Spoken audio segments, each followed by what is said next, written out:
Bonjour tout le monde, bienvenue à ce nouveau rendez-vous de Folie douce. Ici Yvan Bugeaud. Je reçois dans quelques instants Melissa Weitlingham qui vient du réseau alternatif et communautaire des organismes en santé mentale de Montréal, communément appelé le RACOR.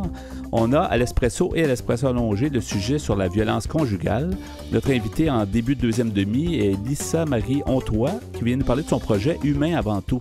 Alors, c'est le menu de Folie douce cette semaine. On commence en chanson avec Alpha Rococo et la chanson s'intitule Incendie. Bienvenue à Folie douce.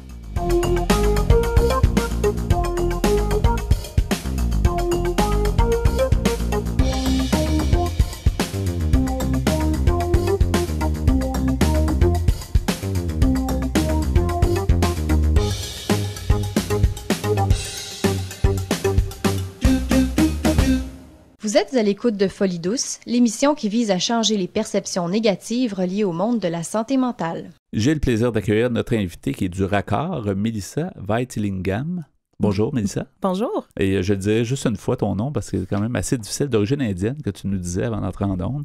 Merci d'être avec nous aujourd'hui. Ça me fait plaisir. Tu es responsable des relations avec les membres et des communications au RACOR. Le RACOR qui est bien connu dans le paysage de la santé mentale dans la région de Montréal. Mais quel est justement d'abord qui veut dire le réseau alternatif et communautaire des organismes en santé mentale de l'île de Montréal, mais comment on peut présenter le RACOR si on veut faire connaître aux gens? Bien, premièrement, le RACOR, c'est un regroupement d'organismes en santé mentale. Donc, on regroupe 90 et plus. Maintenant, ça grandit chaque jour. Oui. Plus de 90 organismes montréalais qui œuvrent dans le communautaire en santé mentale. Donc, c'est sûr que nous, on les représente sous toutes les formes de représentation, là, par exemple politique et tout ça. On les aide aussi et on veille aussi à ce que leur rapport soit reconnu en tant qu'organisme communautaire autonome. Et vous les informez aussi, parce que c'est ça la force d'un réseau, dans le fond, de dire il y a 90 organismes. Ces organismes-là ne peuvent pas être au courant de tout ce qui se passe, alors que vous êtes quand même dans l'action, puis vous surveillez ce qui se passe, puis vous avez probablement beaucoup d'informations qui peuvent servir aux membres, justement. Là. Oui, tout à fait. On fait circuler l'information, eux nous informent, on transmet le tout. C'est très tentaculaire aussi. Là. Oui. On est sur tous les comités partout dans l'île de Montréal, Oui. les comités de concertation, les tables, etc. Et ça prend ça parce que l'information, ça reste quand même l'outil essentiel parce qu'avec de l'information, on est capable de se positionner, on est capable peut-être de prévenir des coups, on est peut-être capable de réagir, je ne sais pas. Donc, il y a quelque chose d'important dans l'information. Là. Oui, tout à fait. Exactement. Donc, le RACOR, en parlant d'information, il y a eu, parce que ça fait quand même longtemps que ça existe, hein, le RACOR, ça fait quand même plusieurs années. Oui, depuis 1985. C'est ça. Donc, depuis 1985, il y a eu récemment un portrait qui a été mené, en fait, sur les organismes pour savoir, ça a évolué avec les années, pour savoir, quelle est peut-être la situation des organismes. Ça serait bien de parler de ce rapport-là. Est-ce que c'était seulement à titre de portrait ou on voulait avoir aussi une idée peut-être globale, même au niveau finance, au niveau vraiment le plus global possible, j'imagine? Oui, c'est très global ce portrait-là. En fait, il y avait déjà des portraits qui avaient été faits, mais le dernier datait de 2002. Ouais. Donc, on s'est dit que c'était bien de l'actualiser. Donc, oui, on a sondé nos organismes. Il y en a une grande partie qui a répondu. Et ça dresse le portrait autant des organismes en tant que tels, donc leur mission, les ressources humaines, combien ils sont, est-ce qu'ils font de l'intervention ou est-ce qu'ils font autre chose? Ça dresse, le portrait financier. Est-ce qu'ils reçoivent des subventions ou est-ce qu'ils ont les moyens de se payer des intervenants, des coordonnateurs ou est-ce que c'est seulement des bénévoles? Parce qu'il y en a des organismes qui fonctionnent complètement, entièrement avec des bénévoles seulement. Oui, ou avec très, très peu. Des fois, quelqu'un qui coordonne, mais avec un mini-budget. Oui, là, c'est ça. Des fois, il y a juste une personne qui tient l'organisme. Ouais. Et puis, à part de ça, c'est le conseil d'administration qui est bénévole et des bénévoles utilisateurs, des parents aidants. Ça rentrait dans les détails parce qu'on peut suivre l'information, je pense, entre autres sur votre site web. Je pense que le rapport doit être là. Donc, si on veut avoir tous les détails, tout ça. Mais est-ce que, généralement, le portrait est pire ou mieux à ce que le RACOR s'attendait? Est-ce qu'il y avait des attentes d'abord? Je suis pas certaine qu'on avait des attentes parce que c'est ça, comme je vous disais, le dernier avait été fait en 2002 fait qu'il y a quand même beaucoup d'années de différence. Plus de 15 ans. Oui, c'est ça. Donc, je suis pas certaine qu'on avait des attentes, mais il y a quand même quelques trucs surprenants qu'on a relevés Parmi les données, là, par exemple, on pense souvent qu'on a besoin d'un diagnostic pour aller consulter ou faire participer aux activités d'un organisme, mais 94% de nos organismes membres ne demandent pas de diagnostic. Donc, si vous pensez que vous faites de l'anxiété, vous n'avez pas besoin d'avoir un diagnostic en anxiété pour aller dans un organisme qui donne des ateliers ou quoi que ce soit sur la gestion de la maladie mentale. Je pense que la majorité de la population pense ça aussi. J'ai l'impression que c'est comme restreint aux personnes qui ont un diagnostic, puis on parle des fois de presque d'étiquette, là, mais c'est pas le cas, puis c'est mieux comme ça, dans le fond. Oui, ben c'est ça, parce que comme ça permet d'accueillir tout le monde, puis on sait que le réseau de la santé, c'est pas toujours facile d'avoir un accès aux soins, soit parce qu'il y a des listes d'attente, ou soit parce qu'on n'a même pas les moyens d'arrêter de travailler pour se soigner ou quoi que ce soit. Donc, oui, c'est ça. Il y a 94% de nos organismes qui ne demandent pas de diagnostic. Donc, vous pouvez tout simplement vous présenter ou vous inscrire à leurs ateliers, puis ils vont vous accueillir. C'est sûr qu'après, souvent, les gens vont mentionner leur diagnostic, mais c'est pas demandé, c'est pas nécessaire. Ça, c'est quand même un point. Est-ce que financièrement, parce que c'est sûr qu'il y a eu certaines améliorations au cours des années. Là, on parle du PESAC, entre autres, qui aide beaucoup d'organismes, qui c'est un programme de soutien aux organismes communautaires. Il y a eu des avancées, mais c'est encore toujours un peu la même question qui est avancée. On dit souvent, bon, les organismes ont toujours de la misère à gérer leurs finances. Ça, est-ce que du côté finance, est-ce que l'appréciation était bonne en général? Je dirais qu'il y a toujours un manque de financement. C'est sûr que s'il y a des listes d'attente, ça veut dire qu'on pourrait avoir plus d'intervenants, on pourrait offrir plus de services, on pourrait avoir plus d'ateliers. Donc, on pourrait avoir plus de financement pour offrir ces services-là. Ouais. Donc, et même de financement de base, on dit souvent, c'est rare les organismes qui peuvent dire qu'ils sont vraiment un financement plancher respectable ou avec lequel ils peuvent fonctionner. Donc, c'est quand même... Oui, tout à fait. Puis... c'est sûr que là, il y a le PESAC qui permet de financer les organismes à la mission, mais autrement que ça, il n'y a pas d'autres subventions qui permettent vraiment de payer les salaires des gens, l'administration, de juste tout simplement subvenir à la mission de l'organisme. Mais tous les autres financements des fondations, tout ça, c'est par projet tout le temps. Donc, ça ne nous permet pas nécessairement de soutenir la mission de l'organisme en tant que telle. De façon récurrente. De façon récurrente en plus. Donc, c'est toujours difficile, c'est toujours à renouveler. Des fois, le financement s'arrête. C'est une grosse part du budget des organismes. Et c'est toujours un petit peu une question. On se dit toujours, pourquoi? Il me semble que ça va de soi parce que quand même, quand on monte les calculs d'efficacité, le budget qui est utilisé par les organismes versus ce qui est utilisé dans les hôpitaux, bon, il y a beaucoup de travail qui est accompli, mais c'est toujours une question qui est en l'air. Éventuellement, peut-être qu'éventuellement, les organismes pourront avoir gain de cause puis arriver à le financement idéal, mais ça, c'est une autre histoire. J'aimerais qu'on parle d'un autre sujet. Vous avez récemment, je pense, mis en place, ou en tout cas organisé une formation. C'est un peu comme les premiers soins en santé mentale. On parle de premiers soins en santé physique souvent, mais il y a une nouvelle formation qui a été mise en place. Est-ce qu'on peut en parler, justement? Oui, oui, tout à fait. Donc oui, ça s'appelle les premiers soins en santé mentale. C'est une formation à la base qui a été faite par c'était un organisme en Australie. Et puis au Canada, c'est la Commission canadienne de la santé mentale qui l'a instauré au Canada. Oui, qui l'a chapeauté un peu, si on veut. Et puis, oui, donc nous, on a des formateurs, formatrices qui viennent au raccord et puis on ouvre des groupes et c'est très en demande. Donc, il y a des listes d'attente qui se créent. Puis quand on ouvre les dates, ça se remplit très rapidement. Mais oui, on en a offert 2 dernièrement et puis on va en offrir plein dans l'année 2019-2020, les années à venir. Là, Qu'est-ce qu'on y retrouve dans cette formation-là? Pourquoi il y a de l'engouement comme ça? En fait, c'est sûr que c'est une formation de base, de premiers soins. Donc, ça ne s'adresse pas aux intervenants qui sont déjà en santé mentale, mais tout le reste de la population qui n'est pas un spécialiste en santé mentale pourrait suivre cette formation-là. Donc, on y voit vraiment des notions de base. Donc, qu'est-ce que c'est la dépression? Qu'est-ce que c'est l'anxiété? C'est quoi les troubles de l'humeur? Les psychoses, même les psychoses toxiques, la consommation de substances. Et puis, on voit vraiment comment est-ce qu'on répond à ça quand on voit quelqu'un qui a besoin d'aide, comment l'écouter, l'écoute active, comment amener cette personne-là à aller chercher de l'aide à plus long terme, comme l'aider à court terme, mais aller la pousser à chercher de l'aide à long terme pour se soigner. C'est souvent la question qu'on se pose. On entend ça un peu partout. Aller chercher de l'aide, n'ayez pas peur, aller chercher de l'aide. On se demande toujours, mais par où on commence chercher de l'aide? C'est un peu vague. Donc, en précisant peut-être comment on peut intervenir, les gens qui ont cette formation peuvent justement avoir peut-être la bonne méthode. Là. Oui, c'est ça. Moi, je l'ai suivi personnellement parce que de formation, je ne suis pas intervenante. Je suis la responsable aux communications. Oui. Puis, même si on n'est pas un organisme qui offre des services de base, on est quand même appelé à répondre au téléphone, écouter des personnes. Des fois, il y en a même qui viennent à notre bureau, des personnes qui peuvent être en crise, en situation de crise, des fois. Il faut que vous soyez capable de les référer. Oui, il faut qu'on soit capable, c'est ça, exactement. Puis c'est sûr qu'on a les ressources en tant que regroupement, mais nous, en tant que personne, il faut qu'on soit capable de leur répondre aussi dans les médias. Donc, moi, j'ai trouvé ça très pertinent pour moi-même. La majorité des gens qui ont participé à ça, est-ce que c'était des gens, mettons, qui avaient des proches, qui avaient des problèmes de santé mentale ou plus des gens qui s'intéressaient à la question? Est-ce que vous avez réussi à faire un portrait peut-être des groupes? Souvent, je vous dirais, c'était plutôt soit des intervenants qui n'étaient pas spécialisés en santé mentale ou des gens qui travaillent dans des organismes qui ne sont pas en santé mentale, mais qui sont quand même amenés à recevoir des personnes qui ont peut-être des problématiques. Par exemple, les centres d'emploi. Oui, c'est ça. Ils peuvent réussir à voir à ce moment-là.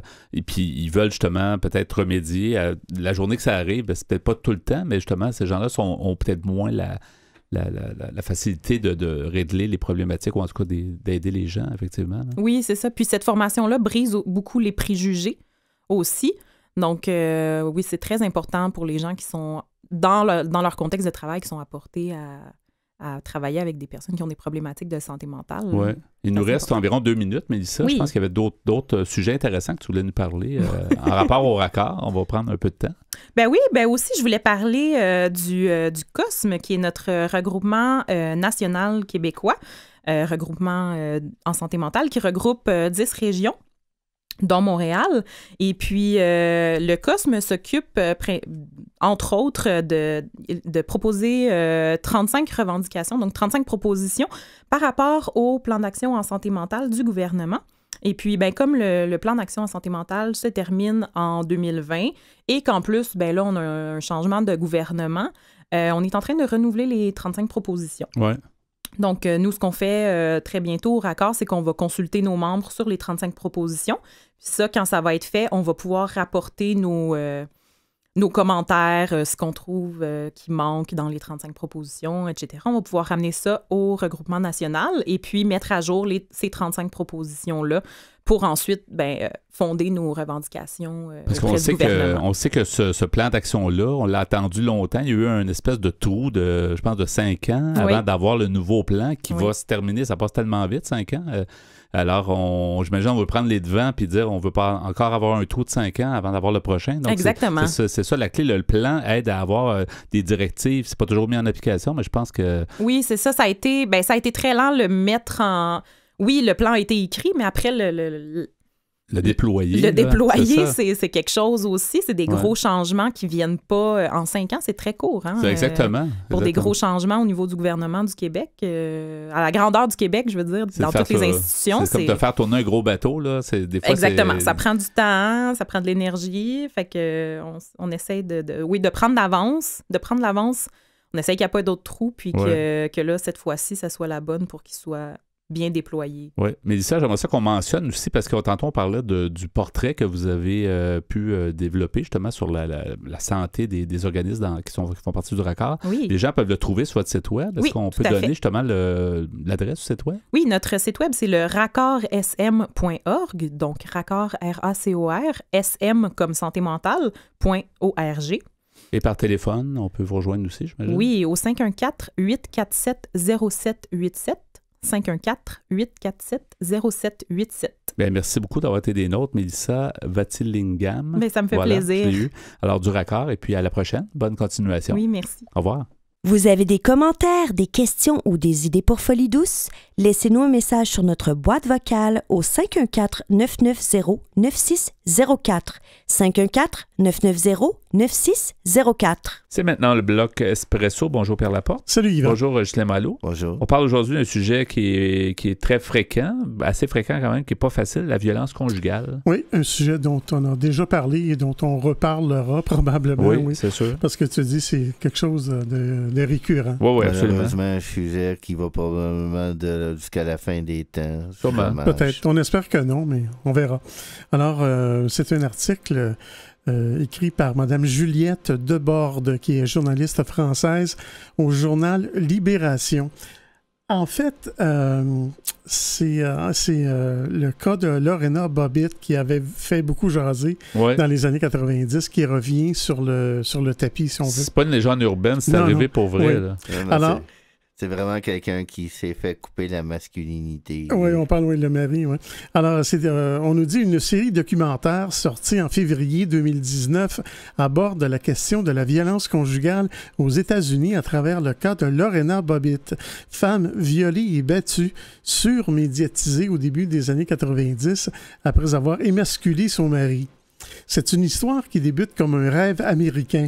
Nous sommes à la fin des années 80. Lorena, jeune manicure latino, rencontre John, engagé dans la marine dans un bar de Virginie. Elle a grandi au Venezuela et son anglais n'est pas très assuré. Lui porte un uniforme et se bat pour son pays. Il tombe sous le charme et se marie 1 an plus tard. Elle a 20 ans. Son mari de 2 ans, son aîné, la décrit comme douce et innocente. Ils ont des allures de roi et de reine de bal de promo. Les violences démarrent peu après la cérémonie. Pendant 4 ans, Lorena Bobbitt dit avoir été victime d'abus physiques, sexuels et psychologiques. Son mari la bat, l'étrangle et la viole. Il l'oblige à avorter et menace de la faire expulser des États-Unis. Une histoire de violence conjugale tristement banale qui se serait peut-être terminée par une entrefilet dans un journal local le jour où John aurait mis ses menaces à exécution et aurait tué sa femme. Le couple a pourtant été propulsé en 1993 à la une des tabloïds du pays et vu son nom tourner en boucle sur les chaînes nationales. Parce que la nuit du 23 juin 1993, Lorena Bobbitt a commis l'impardonnable aux yeux du public américain. La jeune femme de 24 ans, après un nouveau viol conjugal, s'empare d'un couteau de cuisine et sectionne le pénis de son mari alors qu'il était assoupi dans leur appartement de Manassas, en Virginie, à quelques kilomètres de Washington, D.C. Je ne sais pas si c'est le mot impardonnable, ce serait plutôt spectaculaire et inhabituel. Et violent, faut dire. Violent. Très violent. C'est comme assez inhabituel comme geste à Mais l'époque. le mot impardonnable était marqué entre guillemets parce que je pense que c'est un mot qui est apparu pendant le procès. Ça avait mal passé dans l'opinion publique, évidemment, mais on savait peut-être pas toutes les... Ça avait provoqué des réactions. Ça avait donné une guerre entre les hommes et les femmes. Certaines femmes pouvaient comprendre, certains hommes pouvaient sentir que ça fait mal pour le vrai. Alors, elle s'enfuit avec à la main le phallus sectionné qu'elle jette par la fenêtre de sa voiture. L'organe retrouvé dans une pelouse par la police sera recousu au cours d'une opération de 9 heures. Une prouesse qui vaudra même à John Bobbitt une brève carrière dans l'industrie pornographique. Imaginez. Le fait divers est relaté dans une série documentaire en 4 parties diffusée fin janvier 2019 au Festival de Sundance et désormais disponible sur Amazon Prime Video, le service de streaming du géant du commerce en ligne. On fait un peu la publicité, mais en tout cas. Ouais, ce qui veut dire qu'il est disponible pour les gens qui veulent l'acheter en tout temps. Mais écoutez, ça donne quand même... tu sais, on peut voir, peut-être tu vas l'aborder dans ton texte, mais on peut voir jusqu'à quel point une femme peut se sentir vraiment désemparée, tu sais, à force d'être violentée puis d'être battue. Oui, pendant 4 ans. C'est ça. On voit l'extrême, là, dans le fond. À la façon de la série Netflix Making a Murderer, Lorena, réalisée par Joshua Roffey et coproduite par Jordan Peele, donne la parole aux 2 protagonistes et aux témoins de l'époque, soit des policiers, des médecins et des voisins. Des entrevues entrecoupées d'extraits du procès diffusés en direct sur CNN en 1994. Pourquoi revenir un quart de siècle après sur l'histoire du couple Bobbitt? On se questionne brièvement lors du premier épisode quand le documentaire flirte avec le cocasse, narrant en longueur l'ablation du membre viril, ce qui nous donne droit à une vision sanglante dont on aurait pu se passer. Et sa recherche. La police ira jusqu'à chercher dans le lave-vaisselle du couple pour le retrouver. Au fur et à mesure du visionnage, on réalise que Lorena raconte bien plus qu'un fait divers sordide. La série dépeint une société américaine dans laquelle la voix d'un homme mutilé a plus de valeur que celle de la femme qu'il a brutalisée pendant des années. Une société phallocentrée et phallocrate dans laquelle les hommes ont le regard rivé sur leur entrejambe et un droit de vie ou de mort sur leur conjointe. Un des frères du mari a dit « Elle a fait pire que de le tuer, elle a pris ce qui compte le plus pour un homme. » Quand il menace d'assassiner sa belle-sœur pour se venger, le public l'ovationne. Cette année-là, plus de 2000 femmes ont été tuées par leurs partenaires aux États-Unis sans qu'un grand monde ne s'en émeuve. Décrite comme manipulatrice et impétueuse par la presse à scandale, Lorena Bobbitt devient le symbole de l'épouse qui se rebelle face à son mari violent. La surmédiatisation du procès, au cours duquel la jeune femme fait le récit difficilement soutenable des abus subis, libère aussi la parole de celles nombreuses qui ont vécu de telles expériences. Mais on va poursuivre sur la violence conjugale un peu plus tard à l'émission, Pierre. Merci beaucoup. Merci, Ghislain, pour ta participation à Folie douce.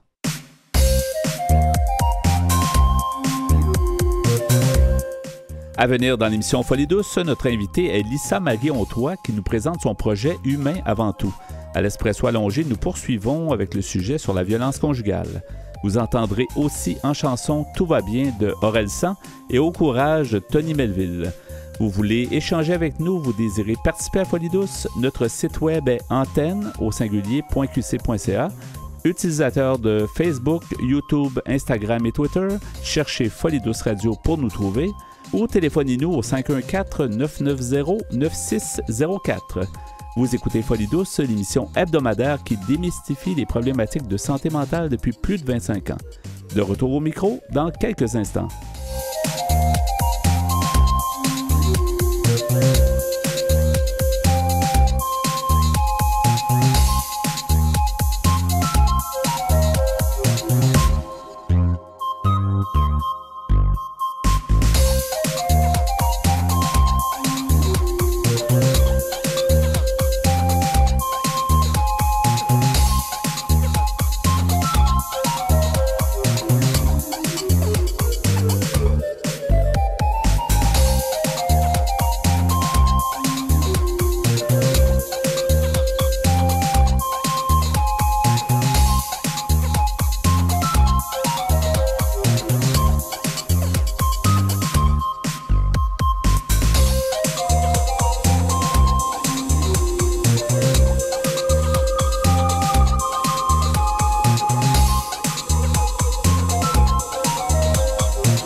La santé mentale, c'est fondamental.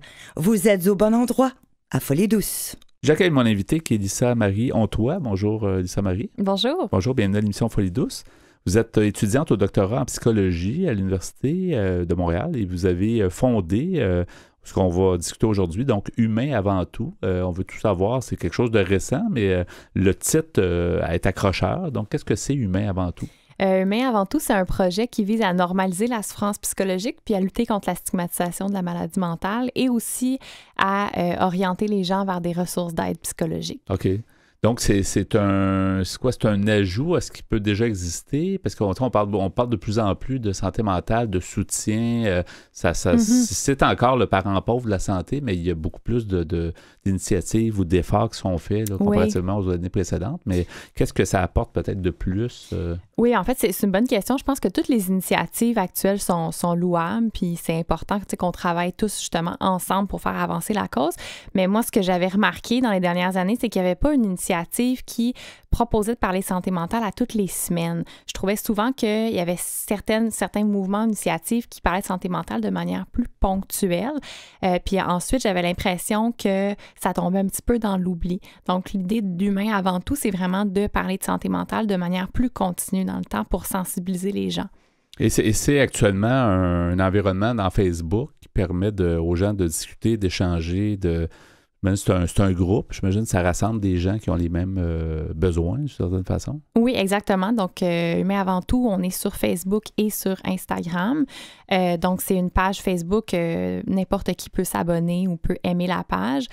Puis, bien évidemment, c'est des gens qui sont sensibilisés à la cause aussi de la santé mentale, mais de plus en plus, on a des gens qui connaissent pas vraiment ça et qui s'intéressent au sujet aussi et qui apprennent sur la santé mentale en lisant les différents témoignages qui sont publiés chaque semaine. OK. Qu'est-ce qui vous a... est-ce que vous avez fondé ça va devenir une organisation, en fait, parce que là, c'est un projet qui est en train de grandir, mais vous allez éventuellement avoir peut-être plus de ressources, même d'avoir un site, des choses-là. Mais qu'est-ce qui vous a amené peut-être à avoir cette idée de fonder Humain avant tout?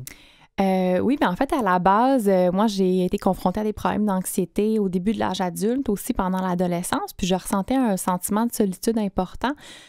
Puis j'ai commencé à mieux aller quand j'ai décidé d'en parler et d'aller chercher de l'aide. Donc, je pense que ça part avant tout de mon expérience personnelle. Puis ensuite, quand j'ai commencé le doctorat en psychologie, j'ai été appelée à être en contact avec la solitude et le sentiment de honte des gens que je rencontrais dans le cadre de mes stages qui me disaient souvent qu'ils se trouvaient dysfonctionnels, anormaux. Et de là, l'idée de faire un projet social pour normaliser cette souffrance-là puis lutter contre la stigmatisation est née. Mais c'est vraiment quand il y a un membre de ma famille en 2015 là, qui s'est enlevé la vie que je me suis dit qu'il fallait que je fasse quelque chose et que là, tranquillement, le projet s'est dessiné plus précisément. Oui, c'est ça parce que il y a une grande souffrance, puis souvent, comme on le dit, il y a des gens, des fois, qu'on ne réussit pas à aider. Puis c'est même quand on dit aller chercher de l'aide, c'est toujours un peu flou, tu sais, dans le fond, vous parlez, tu sais, vous êtes allé chercher de l'aide, mais les gens se demandent toujours, mais je commence par où, là? J'en parle à mon entourage, je vais voir un médecin. Qu'est-ce qu'on fait quand on veut de l'aide? Parce que c'est toujours un peu vague, on dit aller chercher de l'aide, mais les gens vont dire, je sais pas où aller ou je sais pas à qui m'adresser. Oui, c'est un bon constat, en fait, parce que c'est quelque chose qui ressort beaucoup dans les témoignages ou dans mes rencontres avec les participants qui savent pas par quel système passer ou par quelle étape, en fait, quel chemin prendre pour avoir de l'aide. Puis un des objectifs d'Humain avant tout, c'est d'informer la population sur justement c'est quoi les étapes à suivre pour demander de l'aide, c'est quoi les différentes alternatives qui s'offrent aux gens. Puis je pense qu'il y a un gros travail à faire au Québec aussi pour éduquer la population sur les troubles de santé mentale, mais aussi sur les différentes façons d'aller chercher de l'aide. Oui, puis c'est ça, parce que la sensibilisation commence à faire ses effets. Jusqu'à un certain point, ça a été long, c'est ardu. Plus ça va, plus les gens en parlent. Des gens plus connus aussi qui sont un peu sortis, là, puis qui ont comme parlé ouvertement de leurs problématiques. Ça aide à faire prendre conscience, mais on n'est pas encore à l'étape de dire comment on peut faire concrètement pour aller chercher de l'aide. Et puis, le système de la santé, où on a des difficultés aussi à avoir des services en santé de façon générale. Donc, la santé mentale, c'est peut-être encore une autre difficulté. Là. Oui, je pense que c'est ça. Il y a deux aspects importants. Il y a tout le travail de sensibilisation, de prévention, de lutte contre la stigmatisation, mais aussi le problème de l'accessibilité aux soins de santé psychologique. Puis, moi, il y a un chiffre qui m'a vraiment frappée. Au début du mois de janvier, j'ai lu l'éditorial de François Cardinal qui disait qu'il y a environ 6% du budget en santé qui est alloué à la santé mentale. Donc, il y a vraiment un sous-financement au niveau de la santé mentale. Donc, ça, c'est sûr que même si les gens vont demander de l'aide, il faut qu'il y ait des services pour répondre à cette demande-là. Puis en ce moment, c'est insuffisant dans notre système de santé.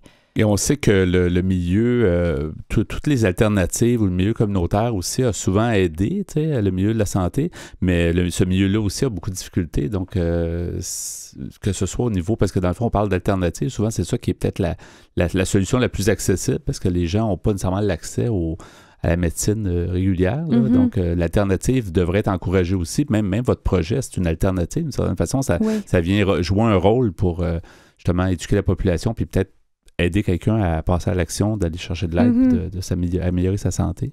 Oui, c'est ça. Puis, en fait, les organismes communautaires ou à but non lucratif, en fait, ce que moi j'entends, ce qui ressort beaucoup dans le discours, c'est qu'il y a aussi un problème de sous-financement. Donc, toutes les personnes qui travaillent dans ces organismes-là, en tout cas, moi, les personnes que j'ai rencontrées, c'est des personnes que j'admire, qui sont prêtes à donner beaucoup puis à offrir de leur soutien.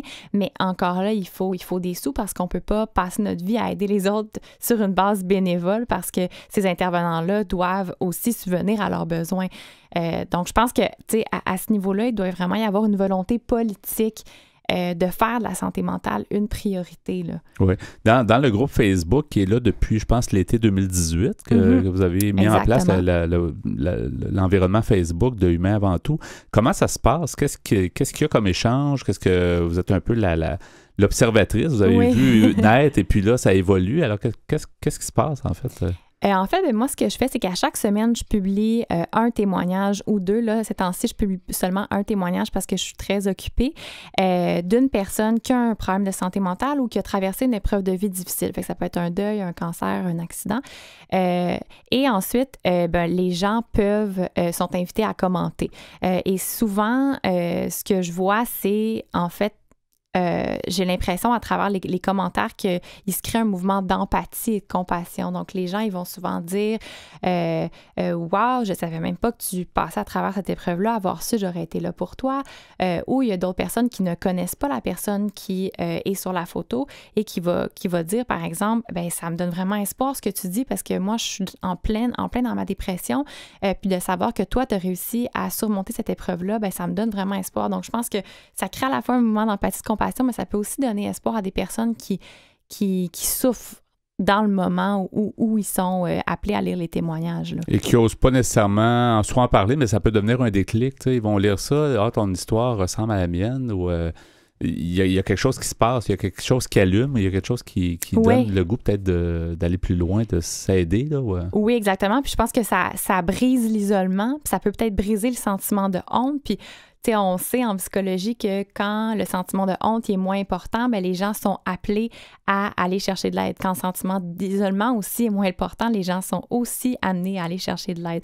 Donc, j'espère que le projet va amener les personnes qui souffrent d'un trouble de santé mentale ou qui traversent une épreuve de vie difficile à oser en parler et à oser aller cogner à leur porte, à la porte d'un CLSC, par exemple, ou à en parler à leur médecin. Oui, on est en compagnie donc de Lisa Marie Ontoy. On parle de Humain avant tout. Lisa Marie, donc, pour avoir mis ça de l'avant, est-ce que c'était quelque chose que vous aviez déjà pensé ou c'était arrivé vraiment comme un flash parce que vous étudiez en psychologie? Oui. Est-ce que vous visez à travailler dans le domaine de la psychologie ou si ça, c'est un peu un projet en même temps que vous faites vos choses, mais est-ce que, à long terme, est-ce que vous prévoyez justement investir votre temps là-dedans? Ou... Oui, c'est une bonne question. En fait, moi, c'est certain que j'aimerais ça être psychologue clinicienne. Donc, après mes études au doctorat, il me reste encore quelques années, j'aimerais ça pratiquer, idéalement dans le système de santé publique. Mais par contre, ce qui est vraiment important pour moi aussi, c'est de m'impliquer socialement, autant au niveau de la lutte contre la stigmatisation que de l'accessibilité aux soins de santé psychologique. Puis, le projet, mais avant tout, ça s'inscrit dans mon plan de carrière. Donc, j'ai pas pensé à ma carrière quand j'ai démarré le projet. Ça venait vraiment d'une motivation intrinsèque. Mais plus le temps avance, plus je réalise que c'est très aligné avec ce que je veux faire plus tard. Là. Et c'est intéressant, même les professionnels qui se limitent pas juste à leur profession, mais qui vont aller plus, vont faire évoluer leur profession d'une certaine façon par leur approche, parce que ça fait partie, même si c'est un projet à côté, ça fait quand même partie de l'approche que vous peut-être vous voulez pour l'avenir, en fait. Oui, exactement. Puis en fait, moi, ce que je remarque, c'est qu'il y a beaucoup de gens, je peux juste parler pour le domaine de la psychologie parce que c'est mon domaine, mais qui souhaitent s'impliquer pour la reconnaissance de la profession de psychologue qui est sous-valorisée aussi dans notre système, pour la lutte contre la stigmatisation de la maladie mentale et l'accessibilité aux soins de santé psychologique. Donc, je trouve que c'est très encourageant de voir ce mouvement-là. Puis il y a beaucoup on a parlé d'un peu d'ouverture au niveau de l'accessibilité, au niveau de ça coûte de l'argent, les gens qui n'ont pas d'assurance, qui veulent avoir des soins, justement, en fait, une approche psychologique, donc de rencontrer un psychologue, c'est pas évident. Puis souvent, c'est une plus-value là, dans le rétablissement d'une personne. J'ose espérer que ça va s'améliorer aussi, l'accès. Là, Oui, puis en fait, la grande majorité des personnes n'ont pas d'assurance, comme vous dites, pour aller consulter. Et malheureusement, dans certains CLSC ou dans certains hôpitaux, parfois les listes d'attente pour voir un psychiatre sont de 6 mois à 1 an. Donc, j'espère aussi que ça va s'améliorer. Puis, il y a un gros travail qui est à faire à ce niveau-là. Puis, moi, qu'est-ce que je trouve très frappant, c'est qu'il y a environ 50% des psychologues canadiens qui pratiquent au Québec. Donc, c'est pas qu'on est en pénurie de psychologues. Donc, c'est pas ça le problème, c'est qu'il n'y a pas suffisamment de postes dans le système de santé public pour les psychologues. Donc, ils migrent vers le système de santé privé. Et là, les gens, malheureusement, n'ont pas les moyens pour s'offrir des séances de thérapie. Et ça aiderait beaucoup, je pense, ça pourrait aider plusieurs personnes plutôt que d'avoir à attendre, parce que c'est ça qu'on parle de 6 mois, c'est énorme, là, dans la dégradation d'une santé psychologique, ça peut faire une grosse différence. Oui. Comment on voit l'avenir? Il reste peut-être 1 minute.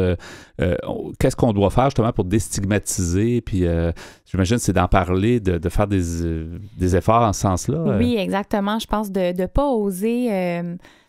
d'oser demander à ses proches, à son entourage, comment tu vas, par exemple, de s'intéresser vraiment à comment la personne va, puis d'essayer juste de l'accueillir dans sa souffrance. Moi, je pense que c'est une première étape très, très importante. Puis j'aurais aussi surtout envie de dire entre hommes. Donc, je pense que la santé mentale, c'est encore plus tabou entre les hommes.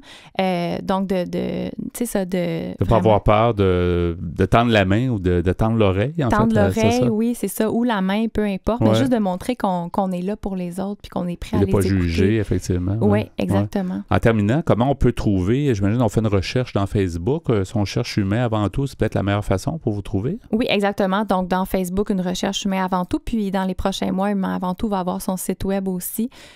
Donc, ça va être facilement trouvable sur Google. Excellent. Bien, merci beaucoup d'avoir été des nôtres à Folie douce. Bien, merci de l'invitation. Merci. Donc, Lisa-Marie Ontoy, donc Humain avant tout. Merci. À la prochaine. À la prochaine. Au revoir. Que vous soyez malin, peu enclin, radin ou épicurien, vous êtes à Folie douce. Nous poursuivons au micro avec l'Espresso allongé sur le sujet de la violence conjugale. Tu avais entamé un peu plus tôt dans l'émission, Pierre. Oui, j'avais parlé du cas de Lorena Bobbitt et de son mari John Bobbitt qui sont revenus dans l'actualité. Mais en fait, ce que ça avait fait dans les années 90, c'est que ça avait lancé tout le débat sur la violence conjugale et les femmes qui ont peur de parler, qui endurent longtemps. Mais je vais commencer un autre article, ou en tout cas quelques parties d'un article qui s'appelle « Où la violence conjugale fait-elle le plus de victimes ?» C'est un article écrit par Ximena Sampson, qui est journaliste. J'ai pris ça sur le site de radiocanada.ca. Et on nous dit près d'une femme sur 3 dans le monde a déjà subi de la violence physique ou sexuelle de la part de son partenaire intime. En changeant les lois et les mentalités, les choses pourraient s'améliorer. C'est en Afrique subsaharienne et en Asie du Sud-Est qu'on trouve les pourcentages les plus élevés de violence conjugale. Dans ces régions, ce sont environ 37% des femmes qui subissent de la violence aux mains de leurs conjoints, avec des sommets atteignant 78% dans certains pays d'Afrique centrale. Oui, il y a aussi des pays comme l'Inde qui n'ont pas nécessairement une réputation très enviable pour les femmes. Oui. On observe également des taux très importants dans certains pays andins et en Asie du Sud. Et même dans des pays à revenus élevés, le quart des femmes ont déjà été battues par leurs compagnons. Monsieur Papa Sek, qui est chef statisticien à ONU Femmes, nous dit que c'est un phénomène global. La violence à l'égard des femmes, c'est partout, dans les pays développés comme dans les pays sous-développés. Il n'existe pas de données sur la violence à l'égard des femmes pour plusieurs pays du monde, mais cette absence d'information est éloquente. M. Sek nous dit, dans les pays du Golfe ou de l'Afrique du Nord, le sujet est toujours tabou. Le fait qu'il n'y ait pas de données, ça en dit déjà beaucoup. Là où on dispose de données, il faut aussi savoir que celles-ci peuvent ne pas être fidèles à la réalité. Madame Alessandra Guedes, qui est conseillère régionale sur la violence familiale à l'Organisation mondiale de la santé, l'OMS, dit la prévalence de la violence contre les femmes est difficile à mesurer méthodologiquement. Elles peuvent ne pas vouloir en parler par honte ou par crainte de représailles. Une opinion que partage Mme Manon Monastès, qui est directrice générale de la Fédération des maisons d'hébergement pour femmes du Québec. Elle nous dit, même nous, dans notre réseau, on ne rejoint pas toutes les femmes victimes de violences conjugales. Les statistiques sont très en deçà de la réalité. Selon Statistique Canada, 70% des actes de violence conjugale ne sont pas déclarés à la police. Cela explique peut-être les bas taux du Canada bien inférieurs à ceux des pays scandinaves, par exemple, une région du monde considérée comme à l'avant-garde en ce qui concerne la situation des femmes. C'est que les Scandinaves, elles, n'hésitent pas à dénoncer les atteintes à leurs droits, pense Louis Langevin, professeur à la faculté de droit de l'Université Laval. En fait, la très grande majorité de la violence physique et sexuelle que subissent les femmes dans le monde émane de leurs partenaires intimes. En ce qui concerne les meurtres, on estime qu'environ 38% des femmes assassinées dans le monde le sont par leur conjoint ou ex-conjoint. Pour les hommes, on parle de 6%. Au Canada, 84 personnes ont perdu la vie en 2015 aux mains de leurs compagnons ou compagnes, dont 70 femmes. Selon les données de Statistique Canada, 80% des victimes de la violence conjugale sont des femmes. Qu'est-ce qui explique qu'on trouve encore des comportements violents dans nos sociétés? Madame Manon Monastès nous dit « La violence conjugale, ce sont des rapports de domination, des rapports de pouvoir des hommes sur les femmes qui s'inscrivent dans les structures de la société patriarcale. » Madame Alessandra Guedes nous dit « Dans les pays à revenus élevés, cette violence n'est pas acceptée, alors que dans les pays à bas revenus, il y a de hauts niveaux d'acceptabilité, y compris parmi les femmes. » Maïmouna Dion-Kounda Dembélé, responsable au Mani de la prévention de la violence basée sur le genre, nous dit « Si une femme dérobe aux tâches qu'on considère comme obligatoires, telles que la cuisine, le ménage, les soins aux enfants ou les relations sexuelles, les gens trouvent normal qu'elle se fasse frapper. » Et cette perception que la violence conjugale peut être justifiée dissuade les femmes de demander de l'aide et fait également que les proches sont moins portés à venir à leur secours. La seule façon de changer les mentalités, comportements et les comportements est d'effectuer un travail d'éducation sur le terrain, explique Mme Dembélé. Son organisme aide ainsi à former des facilitateurs communautaires qui portent le message, préparent des activités de sensibilisation et aident à déconstruire les stéréotypes. Leur travail cible les jeunes pour leur montrer dès l'école ce que sont les relations égalitaires, mais aussi les couples dans des écoles de mari où les époux peuvent notamment discuter de l'importance de la communication conjugale. On part de très loin, finalement. Oui. Alors, je vais sauter à la conclusion. On nous dit, si la violence conjugale est aujourd'hui reconnue comme un crime dans les pays occidentaux, la route a été longue. Et jusqu'à tout récemment, cette violence exercée par un partenaire intime n'était même pas reconnue comme une atteinte aux droits fondamentaux des femmes. La campagne a vu le jour en 1991 pour réclamer que les droits des femmes soient reconnus comme des droits fondamentaux.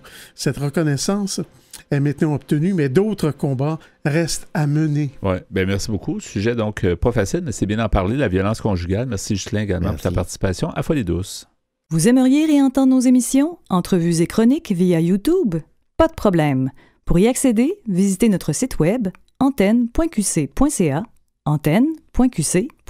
Quelques mots donc en terminant ce rendez-vous de Folie douce, Ghislain. On va y aller avec la nomenclature des chansons. On écoutait en début d'émission Incendie du groupe Alpha Rococo. On a pu entendre Ma voiture volante de Claude Bégin. Dans la deuxième demi, on écoutait Tout va bien d'Orelsan. Et à l'instant Au courage de Tony Melville. Ben voilà, merci beaucoup pour votre choix musical à toi et à Pierre, ainsi que pour ta participation. Merci Pierre Laporte à la mise en onde. Bienvenue. Merci pour tes blocs Espresso, Pierre aussi. Tu nous as parlé de violence conjugale, c'est très intéressant.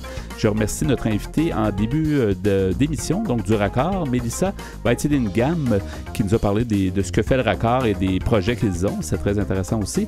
Notre invité en début de deuxième demi, Lisa Marie Ontois, nous a parlé pour sa part de son projet Humain avant tout. Alors, c'était le menu de Folie douce cette semaine. C'est Yvan Bugeaud à l'animation. Bonne semaine à tous et à la prochaine Folie douce. Au revoir.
Bop,